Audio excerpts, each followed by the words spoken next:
Welcome to Surgeon Syndicate. If you're paying attention, you know that you only make money when you work. It might be great money, but it's dependent on you. The information on this podcast will help you solve that. We interview experts and provide analysis into financial freedom through commercial real estate. Why? To help physicians like you thrive. Let's dive in.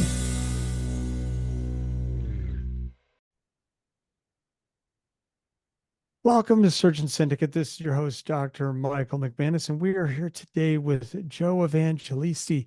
Joe is a dynamic force in the world of real estate investing and high-performance coasting. As the host of Legacy Blueprint podcast, Joe brings over 5,000 hours of coaching experience dedicated to helping real estate investors, entrepreneurs, and business professionals unlock their true potential. His mission is to empower others to achieve unparalleled success, wealth, and freedom by providing the tools and strategies needed to create unstoppable momentum and break through obstacles. Joe's impact is profound. He has guided hundreds of business owners to build stronger teams and achieve 7, 8, and even 9-figure success. As the CEO of 3 thriving companies and a seasoned real estate investor with a diverse portfolio, Joe began his journey in the US Navy Seabees, where he earned letters of appreciation from President Clinton and numerous service medals. He has shaped the future of real estate investing through his Legacy Builder Real Estate Academy, mentoring the next generation of investors. Living in New Jersey with his wife, Ashley, and their 2 daughters, Joe continues to inspire and lead by example, serving as a true catalyst for transformation. Joe, thank you for being here. Thanks for having me, Mike. Man, that's a great bio. So That sounded good. I love reading the bios. That's like maybe my favorite part. Maybe I feel like I'm like the announcer on a really famous show. But for those who are tuning in, thank you. You make me feel famous. So started out in the Navy. I have a brother who's a career military guy in the Army. Tell us more about that. Yeah, no, it was an incredible experience and an incredible time, and it taught me so many things. But I was lucky enough to go in pretty much right out of high school, and at the time, I grew up as a son of a general contractor, so I was always in construction. I was always doing construction-related things my whole life, and I was working for my dad right out of high school, and my foreman that I worked for was a retired senior chief in the Navy.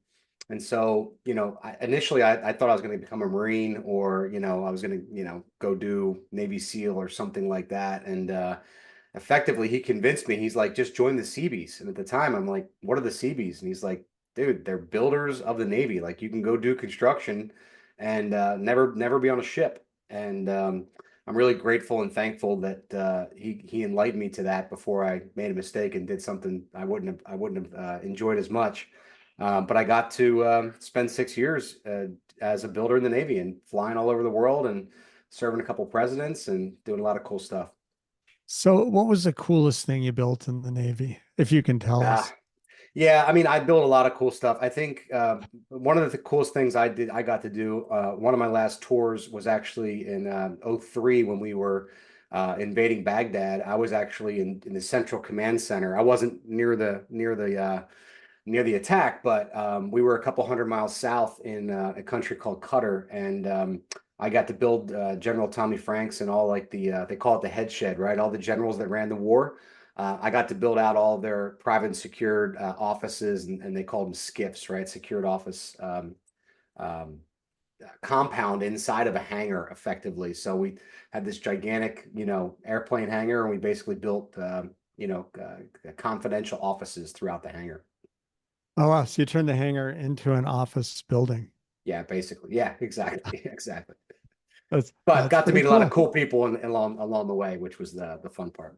Oh, I'm sure when you're building out stuff like that, considering the security required and that, I'm sure there's a lot that goes into that. For sure. Yep. Not your average office building. Definitely not your average office building, no. So you grew up son of a general contractor. You went into the Navy and did more building. So transitioning into real estate, was that right after the Navy? Pretty much. I spent a few years down in Washington, D.C., working at the Defense Intelligence Agency, doing more government contract type stuff, project manager leads type of things. And then probably within 2 years of that, I ended up back in New Jersey. That's where my wife is from. That's where I'm from. And so she took a stint down there and lived with me for a little while. But after a while, we wanted to get back to family. And so pretty quickly we got back to New Jersey, back to construction, and very quickly into real estate. Awesome. So how then was your transition into really being on the, the non-building side, or venturing in, into the bigger world of real estate? Well, I mean, it was a really interesting transition because it was middle to end of 2007 when I got into it and started buying houses. I used at the time all of the money I had saved up in the military and my war pay and tax-free advantage stuff, and I sunk it into a bunch of different flip properties, thinking that I was going to turn maybe 50 or 75 grand into a couple 100,000 pretty quickly. Tail end of '06, '07, obviously everybody who touched a piece of real estate looked like a genius. So we pretty quickly got into flipping houses, and I learned very quickly I had to course correct, I had to pivot, I had to figure my way out of that because during the course of that process, a lot of people think 2008 was when everything fell apart, which it did, but really the first 6, 7 months of 2008, everything was super soft, so I was going into it and basically chasing the market on some of these flips, and ended up getting, and we weren't upside down, but we were even, right? So we had a choice to make. Do we stabilize the property and put tenants in place, which was I never wanted to be a landlord. Or do we sell them and take a little bit of a loss, or, break even? And so we were lucky enough that we were able to stabilize them and put long-term tenants in place, and hold on to them. So that was your venture. So becoming a landlord was not the plan. No, It not was at all. the adaptation. Absolutely not at all. I mean, in hindsight, I love being a landlord, and it's afforded me a lot of different things in my life. But at that time, no, I didn't want to be a landlord at all. It wasn't in my nature. It's amazing. You meet a lot of people who had their first experience in real estate during some sort of peak, because everybody's talking about it. And most of them then wash out and they're like, oh, that was a bad idea. And I think it's why you hear so many people be so nervous about real estate, because they're like, oh man, I know somebody lost his shirt on that deal. Yeah. Um, and but then when you meet people who came in a bad time, either took a really bad hit or came really close to it, so that sounds like you kind of ducked the Mike Tyson hook there and found your way to fight again. Um, I think that's I mean, it says a lot. It's a big thing to come into it with one plan and be able to continue. What did that take? I mean, how much that must have been incredibly stressful Oh, to work your way through that. yeah. Yeah, no, it was incredibly stressful. And in fact, during one of my first couple of flips, at the time, it was me, my business partner, and I, and both of our wives, and we were working like nights and weekends, to the point where when I got married, my wife's hairdresser had to tell her to stop painting because she kept getting paint in her hair. And before our wedding, she had to quit painting. So yeah, it was super stressful, and super you know nerve-wracking, and not knowing what the outcome was going to be. There's so much unknown. Everything was new, and definitely, I think we could have come really close to financial ruin there for a minute. But I also, in hindsight, at the time, it doesn't feel that way. But in hindsight, it's like, man, I was 24, 5, 7, whatever I was. It was like I had so much runway in front of me that was the time to take the hit. That was the time to make a mistake. Of course, it didn't feel that way at the time, but no, I'm glad for it because it helped me refocus how we did business, how we did deals. Kind of going forward out of that after we stabilized those properties.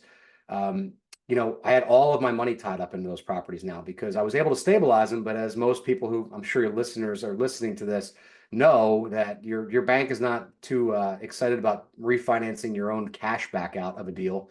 or you wouldn't need to use private or hard money to do the burst strategy, right? Because everyone would just use their money and cash back out again. So I locked up most of my savings in those couple first deals. And then I had to find ways to pivot. And that's actually what taught me how to go after private money and use OPM and start to leverage other people's money to do deals. And effectively, that's really what gave us the fire to to really start to scale. So, so coming out of that same time, so you managed to get these stabilized, and now you start looking at how do we keep working because at this point, um, so a little bit about that. So, but are you managing your own properties still as far as the landlord? Yeah, so I'm really a little bit of a unique situation because my original business partner, I am still partners with, I've been best friends with since we were like 9 years old, is he became not a professional landlord for others, but he grew his single family portfolio, and we still own probably 40 or 50 doors together. And so he manages our portfolio, and of course, there's a little bit of a split in how we handle the fees and things like that. He gets paid more to do Sure. that. But I'm super lucky in that I have not had to hire a professional landlord or be a professional landlord in basically my entire career, because everything we bought, he always managed, and he did a great job at it So he kind of transitioned into being a property manager and grew that part of the business. over the course of time. Yeah, yeah. Along with buying his own stuff and developing his own stuff. So he's got quite a few doors under management now. Yeah. And but he's probably not the guy he's running that as a business. It's his own personal business. He doesn't do it for other people. Everything he's got a stake in, he's got equity in. So yeah, it's a little bit of a different scenario. Okay. Um, so but before I guess I've got different questions running in my Yeah. mind right now, but with your background as a high performance coach and looking at this time that obviously was could have been an easy time to throw in the towel and, go get a job. And I'm sure you had those thoughts, or maybe I'm going back to the Navy because I need a paycheck. Um, when I talk to doctors, a lot of docs, there's really this point where they get hung up, and it's a mindset thing of either real estate just becomes too scary, or they tried it and it didn't go well, and they're back to just this. I'm going to stick with my 401k. I'm going to stick with the guy who manages my money. Um, what are the key things you see, for getting over those hurdles, whether it's, an unexpected change in life or just trying to do something different with your investments? Yeah, look, I think we all have different ways of overcoming those hurdles. I think that you're never going to convince yourself it's something you want to do if it's not something you want to do, right? So I think that's a starting factor. And I think if it's really not something, kind of going back to what you mentioned earlier, is like some people get in, do a deal, and they fail. Some people get in, hit a home run. And you very rarely hear the stories of the people that fail or at least flounder at the beginning and have a hard time getting off the ground, because nobody brags about that, right? We all hear the story of my uncle who flipped a house and made 150 grand, and it's the greatest thing on earth. And so, Yeah. I actually wrote about this in my first book. Like, I think single family real estate specifically needs to be done in volume, because for every 10 deals you do, you're going to have that one home run story, and you're going to have that one story where you either lost money or broke even. And then the other 6 or 8 in between should be pretty average good deals, right? And so the problem with that is, if you think you're going to, tiptoe in do a deal, there's a good chance that could be the bad one. And so until you do a couple deals and get them under your belt, you're never going to know how to get better, how to pivot, how to hire people differently, how to basically problem solve. Right? It's really hard to learn how to problem solve when you don't have experience in something. I mean, you guys, your listeners, the doctors, right? Nobody just said, here's a live patient. Go ahead and cut them open and figure it out. That's not how it works, right? You guys spend years and years practicing and you know um, uh, going through training and all kinds of different things in order to get the confidence level you need to go into an operating room. That it's the same with any real business, especially real estate, right? You're not going to learn everything on the first deal. In fact, you're not going to learn everything. I'm thousands of deals deep and I don't know everything. So, but you will gain a level of confidence. So, I mean, going back to your first question, Mike, I think you have to really want it, first of all. And then there's a bunch of different ways you can kind of insulate the downside risk, in my opinion. But if you don't want it, then maybe you should just be doing your 401k kind of thing, right? Wow, that's a great analogy. The interesting thing, and I keep thinking about this because it's true. You didn't just start operating, but I think that because being a doctor is such a well-defined path, Mm-hmm. that once you're into medical school, you're in it for 4 years, and it's going Mm-hmm. to bring you to this other place. And then you match into your residency, and again, it's 3 years or 6 years or whatever. But it's no matter how many punches you take, you're pretty much going to stay on that path, and you're going to get to the other end. And at the other end of the path, it's like flying in an airplane. You get on the airplane, and the plane takes you to the other place, except for this small chance it doesn't get there. It's kind of the way residency works. There's a small chance you don't get there, but you're going to get there. Where Yeah. I think it gets scarier with when you look at real estate, because when you look, you don't see that path as a doctor, and you're like, oh man, Mhm. where do I go? Yeah. And maybe that's it. It's like walking up the stairs through the fog that, you just kind of have to trust the stairs are still there, and each step's going to reveal the next step, and you have to keep walking to get there. Absolutely. Yeah, no, I couldn't agree with that more. And I think that, again, kind of going back to that analogy, it starts with passion though, right? You have to really want it. Like, I don't think you sign up for all those years of training and all those years of school and whatever your outcome is, whether you really want to help people or you think you're going to make a bunch of money or whatever, something has to drive you to want to go invest all of that energy, time, and frankly, get beat up a lot, right, along the way. Like, I'm sure it's not an easy journey. It's not an easy journey to learn how to do any business really, but it's kind of similar to real estate in a way that if you have that passion, you have that drive, and you truly want to either create a portfolio or become a flipper or just live out that HGTV thing for a little while and just renovate some kitchens and bathrooms. I mean, I've seen hundreds and hundreds of people start out and then burn out, and then it's not because they failed. They just realized, man, this is a lot of work. I'm gonna stick with my day job. And there's nothing wrong with that, so I think that you got to figure out if you're really passionate about it, and then you can start to put together a strategy of how to execute. Well, what's great about that? We had a conversation about failure on sometime recently, and how I think doctors get trained that you can't fail, and maybe it's part of. I kind of see it with my kids that you go through school. If you go through school as an A student, there's this, you Mm, don't get used to failing. And what's the yeah, adage now that, the A and B students work for the C students?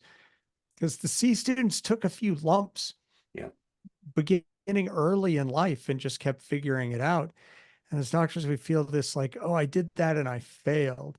Well, if you went in and you did try some of your real estate investing, whether it was active or passive, and it turned out that you didn't like it or it wasn't worth the effort, um, that's not really a failure. It's kind of you tried something and you're like, that's not my deal. yeah, I like that, such a better way of looking at it, that it's not a failure.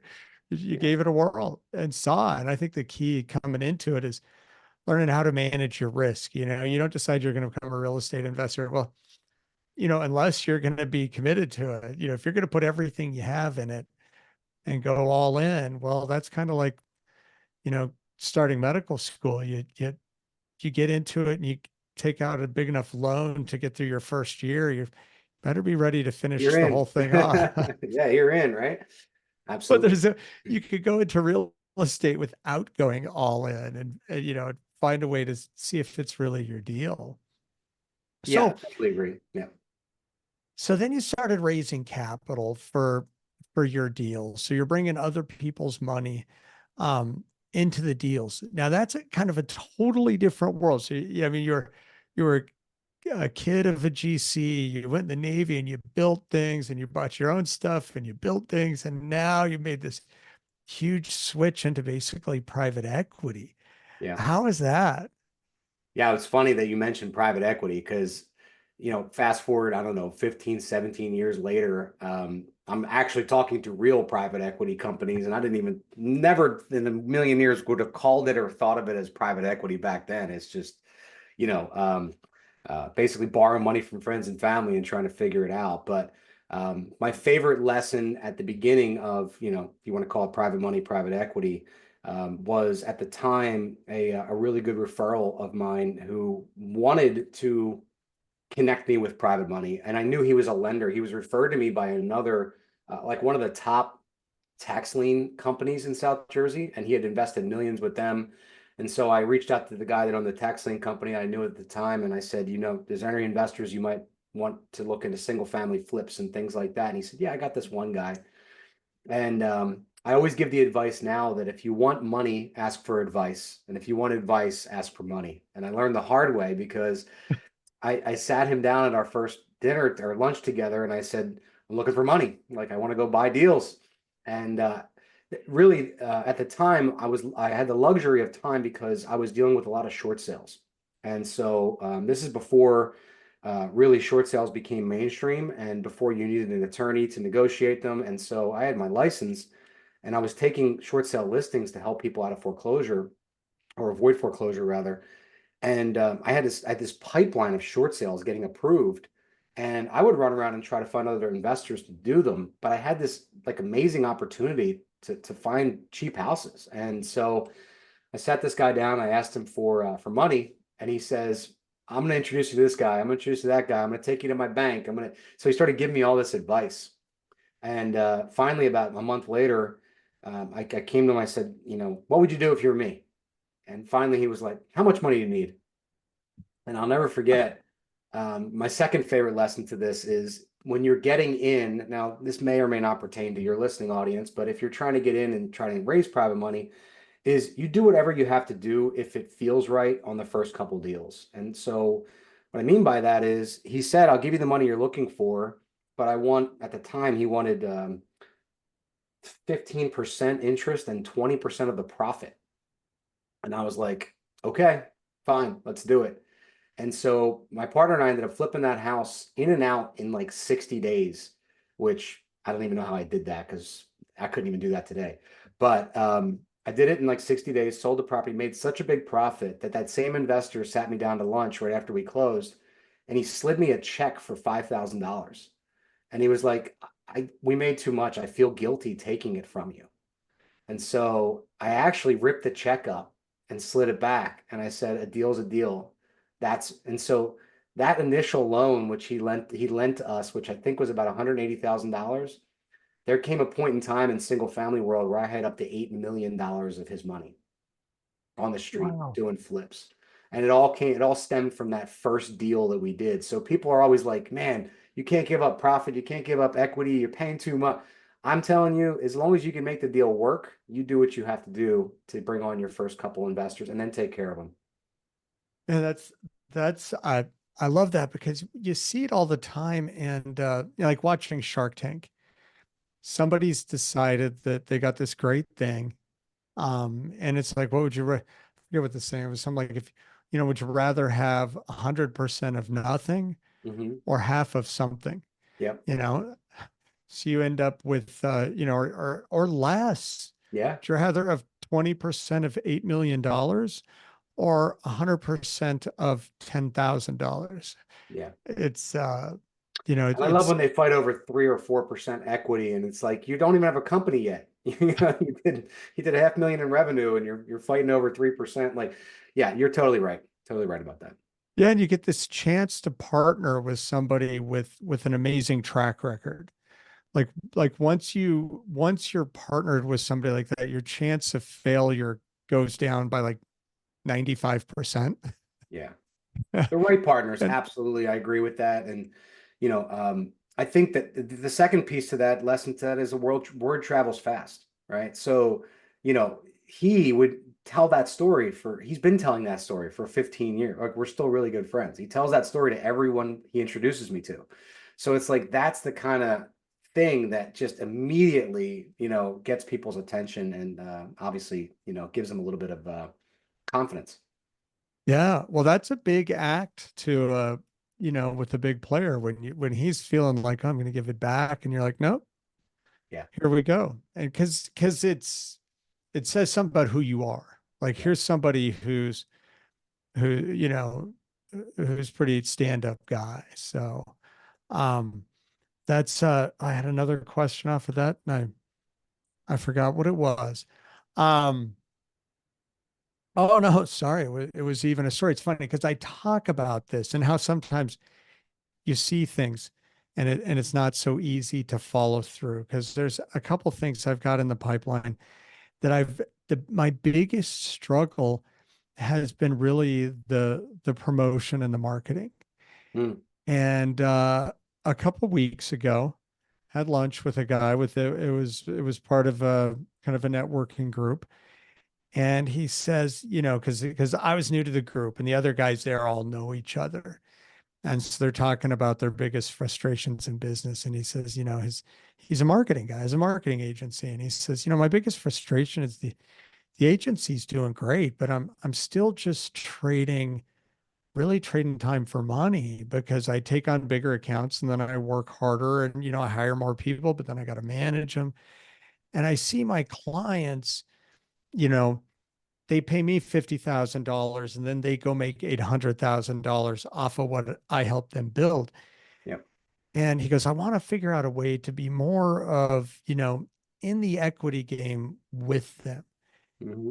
And I'm looking at what I'm doing and I'm like, and I keep having this hurdle to get over, to call him and go, hey, I don't know if we'll work out a deal. I don't know if it's going to be a match, but at least have that conversation. And there's so many ways it could be better, but you get hung up on the value of what you're doing, Yeah. the potential value, because it hasn't been realized yet. And you're afraid to give some of it away. Mm. And it's really that, that bringing in that other person could just be unlocked $8 million by giving Mm-hmm. him a check for $5,000 back, or by giving him 20%, by giving what so I guess that's such a huge thing to realize, that what aren't great terms when you have no other terms. or, Exactly. or Yeah, you exactly. What are your terms? What are you comparing them to if you have no other investors? And, and not like this is going to happen every time, but just to come full circle in that story, we left that lunch and he said, I don't ever want to be part of your upside again. It was just flat interest only. And then we started working down. So that was the one and only deal that we ever did where he was an equity partner because he didn't want to be in my pocket. That's great. So Yeah. when you went into private equity and you started raising money, it was more that, you kind of dodged the bullet when the market shifted and came out of it okay. But then as those prices fell apart, there were just deals everywhere. Like, you just Yeah. saw, like, oh my goodness. And there was just so much more, but all your equity was tied up. So you didn't Hmm. have cash. And you're Yeah. like, we can go make money out here. We can go wild, but we need to get some money to do it. And the banks weren't that excited about lending at those times, or when all your money was tied up. So it was, Yeah. Yeah, no, we absolutely crushed it from like '09 to 2013 in the pre-foreclosure game. It's just the opportunities it almost felt like endless. And at the beginning of the short sale boom, like I said, the banks weren't even prepared. So we would call them up and maybe the house was worth 300 grand and the payoff was 200 grand. We would tell them we'll give you 100,000. And they would go, okay, when can you close? And I was at the point where I was like, wow, like, so even if the house dropped 20% that year, right, you're still way in the money and you were still buying it for such a killer number. In fact, I still own a lot of them because a lot of them we didn't even flip. We just put good tenants in place, and the rental market was going crazy.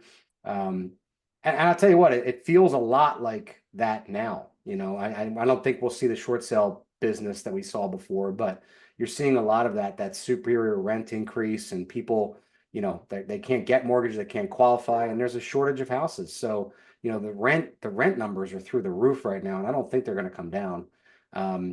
The only difference being the short sale piece of it. yeah. So you rode that wave through to 2013. And so now, the, I'd like to dig in a little bit more into legacy and all the things you have going on, because you've kind of built this really cool platform out of near disaster. It's a good story there. Sure. So let's dive into that in the second half of this. So we're going to wrap up this first episode today. And for everybody out there listening, thank you so much for being here. We appreciate you being here on Surgeon Syndicate. And please join us next time, as we're going to dig into really what Joe is doing now and the amazing opportunities he's talking about that are similar to what was going on after the housing crash back in 2008. So thanks for being here, and we'll see you next time. Do you care about paying too much in taxes? And would you like to save more of your hard-earned dollars? Here's what we found. We found that most financial professionals have a one-size-fits-all solution.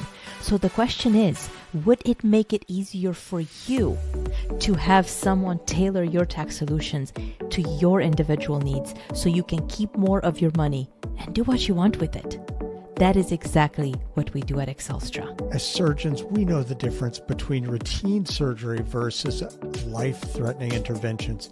And I want you to know that I've used Unicia and her team for my personal financial intervention, and I love the results.